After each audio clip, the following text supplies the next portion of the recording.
பாஜக, அதிமுக, விஜய் என்று கூட்டணி அமைந்தால் விஜயினுடைய பலம் பாதிக்கு கீழே குறைஞ்சிரும். ஏன்னா அந்த மைனாரிட்டிஸ், அந்த மதவாத என்கிற அந்த அடையாள முத்திரை கிடைச்சிரும். ஆனால் அதே அதிமுக தவேக என்றால் அதிமுக தலைமையில் விஜய் பங்கெடுத்துக்கிற மாதிரி ஏதேனும் ஒரு ஏற்பாடுகள் நடந்தால் அது ஒரு வெற்றி கூட்டணியாக அமையும்.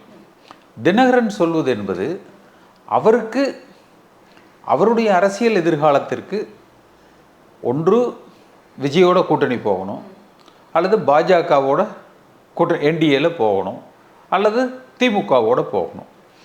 என்டிஏவோட போகிறதுக்கு எடப்பாடி பழனிசாமி இதுவரை வெளிப்படையாக ஒத்துக்கொள்ளலை.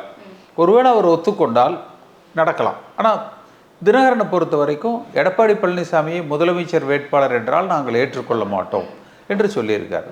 அப்போ அவருக்கு இருக்கிற ஆப்ஷன் ஒன்றா விஜய் கூட போகணும், இல்லை திமுகவோட போகணும், இல்லை விஜயும் சேர்ந்து எடப்பாடி பழனிசாமியோட அதிமுகவோடு இணைந்து பயணித்தால் ஒருவேளை பாஜக வெளியில் வந்தால் பாஜகவோட போகணும், இல்லை அது என்டிஏ ப்ளஸ் விஜய் என்றால் அவர் திமுக கூட போவார்.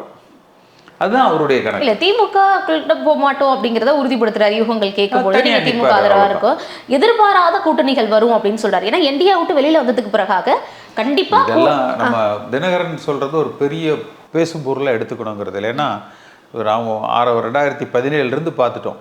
ஸ்லீப்பர் செல் இருக்கிறாங்க, வெளியில் வருவாங்க என்றார். எத்தனை ஸ்லீப்பர் செல் வந்துட்டாங்க? அவர் தன் இருப்பை தக்க வச்சுக்கிறதுக்கு ஏதோ அரசியல் பேசுகிறாரு. அது இன்றைய தேதிக்கு அவர் ஒரு பெரிய பேசும் பொருள் அல்ல.